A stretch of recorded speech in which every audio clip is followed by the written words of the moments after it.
read it or skip it. Welcome back to the deep dive. Hello. Yes, welcome. This one is custom built just for you based on all those sources you sent over. That's right. We've waded through all the plot summaries, the character breakdowns, the thematic analysis you gave us. And our mission today really is to boil it all down. We're going to pull out the key characters, the main story beats, and, the really interesting takes your sources had on this book. And the book we're diving into is The Darkest Temptation, a captive love story. Your sources gave us quite a bit to work with. Yeah, tons. Detailed plot points, character studies, themes, plot devices. It's all in there. So think of this as your shortcut. We'll walk you through the core of it, all based on what your sources highlighted. Maybe it'll save you the read, or maybe, just maybe, it'll make you want to pick it up. Okay, let's dive in. Your sources set the scene with Mila Mikhailova. She's in Miami, daughter of this super wealthy, kind of shadowy Russian businessman. Seems like a dream life, right? Seems like it, but the sources immediately say, nope, it's a gilded cage. That phrase pops up a lot. Exactly. Looks shiny on the outside, but inside, the sources describe this deep sense of, emptiness and restlessness. Her father's never around, the expectations are suffocating. She feels trapped, isolated, even with all the money. Totally. And that feeling, that's the spark. Your sources really detail this huge decision she makes. Defy dad, go to Moscow. Why Moscow, though? Keep hunting for answers. About her father's secrets, about her mother's past, which is all very mysterious. And making that choice escaping Miami, your sources describe it as, what, exhilarating? Exhilarating, yeah, but also utterly terrifying. She's breaking free, but stepping into the complete unknown. Yeah. A cold, unfamiliar city. And the sources say she immediately feels watched, right? Like the danger is real from moment one. Oh, yeah. And her first stop? This house linked to her dead mother.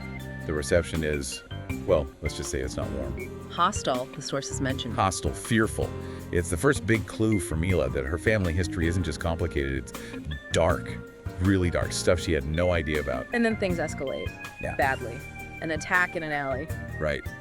Sudden, brutal. She manages to get away, stumbles in the first place she sees. Turns out it's a restaurant. Not just any restaurant, this is where she runs right into him, Ronan Markov. Aka Diavol. The devil, yeah. The sources really play up his presence, this powerful, infamous Russian crime lord. He steps in, saves her from the attackers. And this seems crucial from your sources, it's not really saving her, is it? It's more like trading one danger for another. Exactly. That's the point they hammer home.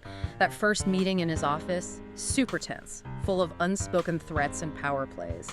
It basically sets the tone for everything that follows. Okay, so Ronan, he's her father's enemy, but your sources say he's immediately interested in Mila. Why? It's her innocence and spirit, apparently. Something about her stands out in his world. He offers her shelter.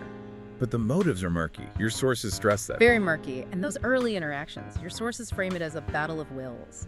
He's testing her, pushing her boundary. And she's pushing back, even though she must be terrified. Yeah, she challenges his control, which seems to intrigue him even more. But it doesn't take long for shelter to become, captivity. Right. She becomes his pawn against her father, Yeah. Alexei, held captive on his remote estate, totally isolated. And this is where the psychology gets really interesting, according to your sources.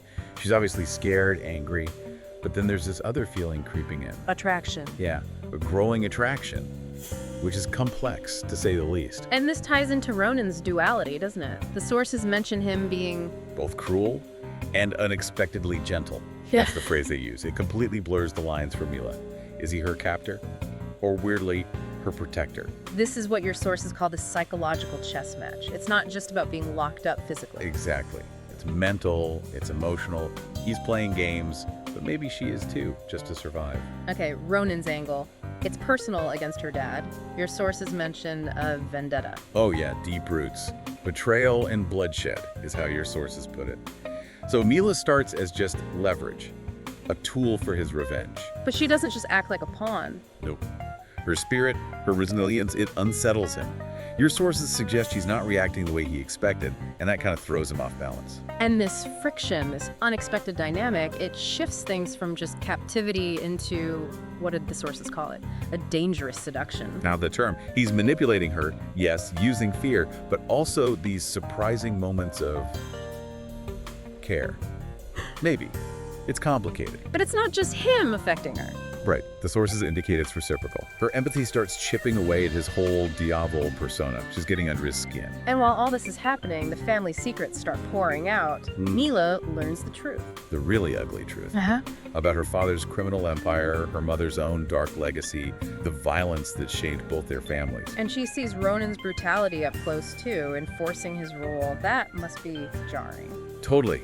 Your sources say it forces her to confront her own survival instincts, maybe even her complicity in just being there. Any illusion she had about her family shattered. The gilded cage wasn't just confining, it was built on something rotten. This feels like the point where your sources explicitly bring up Stockholm Syndrome. Yes, they flag it as a key plot device.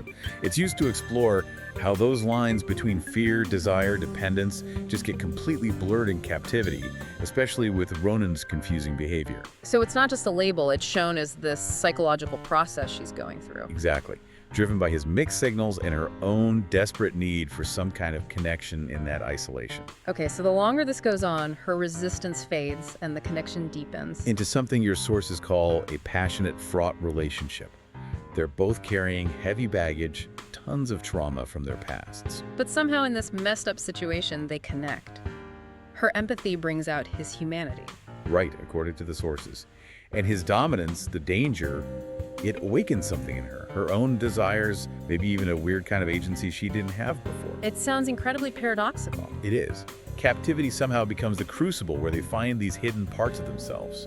Their bond, as dark as its origins are, becomes this strange lifeline for both of them. But that kind of intense bubble can't last. What did your sources say about truths and consequences when reality crashes in? Well, the confessions start. They begin telling each other things. Past sins, betrayals. Mila gets the full, horrifying picture of her parents' crimes. And Ronan, he opens up too.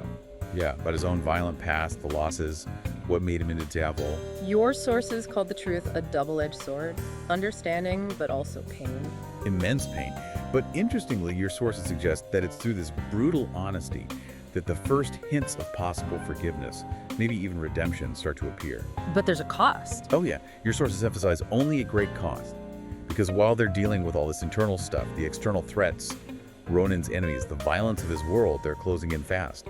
The consequences are very real and very dangerous. And that danger leads to what your sources called a huge turning point, sacrifice and transformation. Absolutely. Right when the danger is highest, their connection actually deepens. Ronan's enemies make a move. And Mila steps up, takes a billet for him. Exactly. A massive act of sacrifice. Yeah.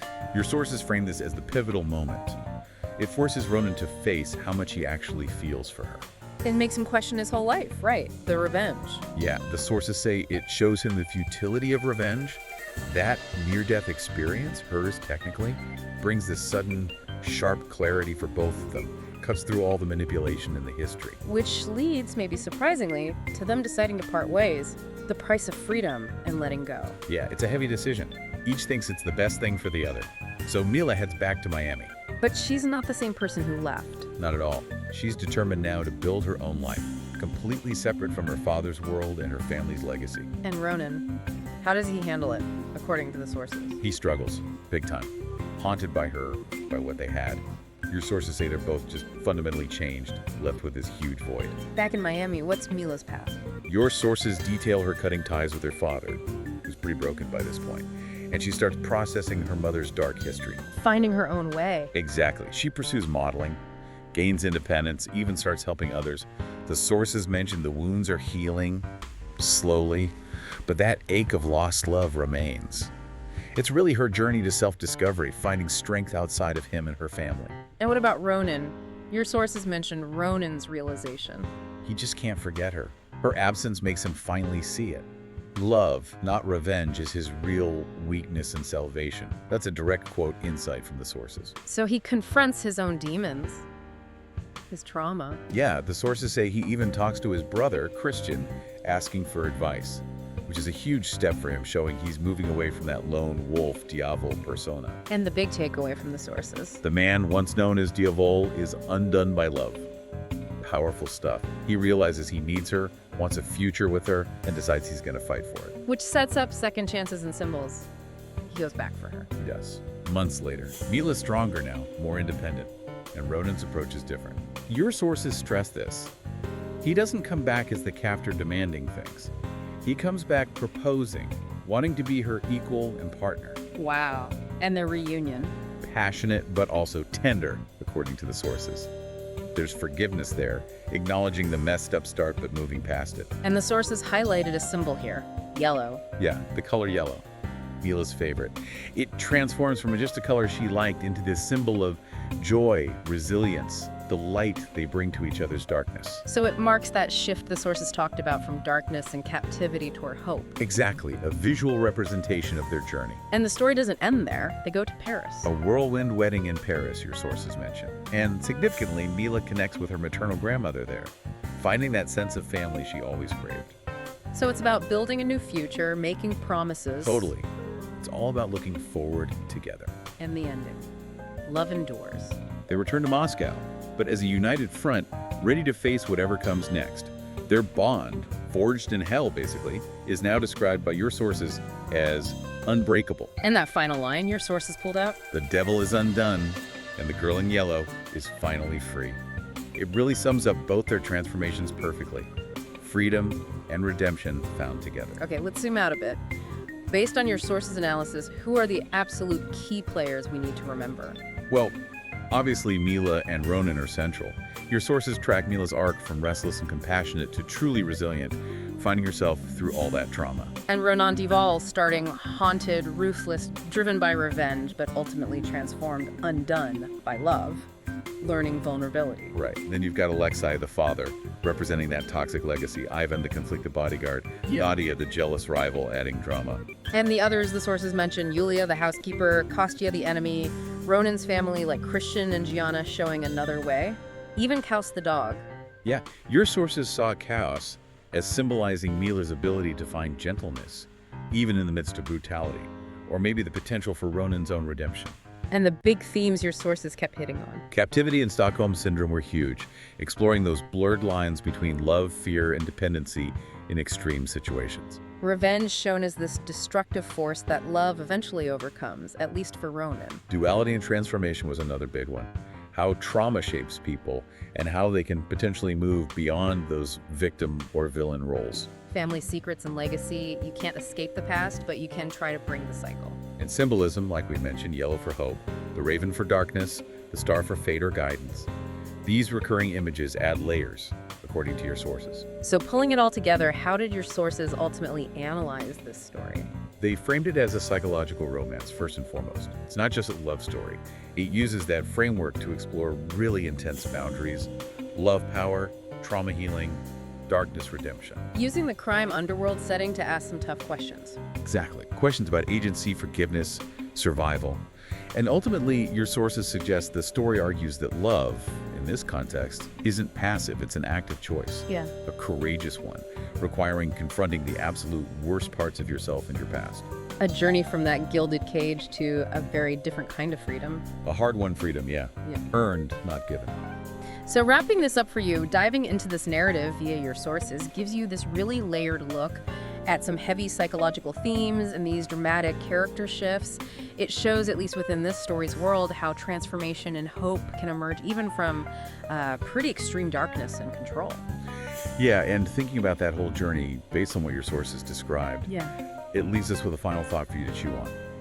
Given the intense power dynamics, the clear trauma involved, what does this idea of love undoing the devil or finding real freedom after that kind of captivity really say about human connection, about resilience? Can love truly conquer that much darkness, or is it a fantasy built on a dangerous foundation? What do you think? Definitely something to think about. Read it or skip it.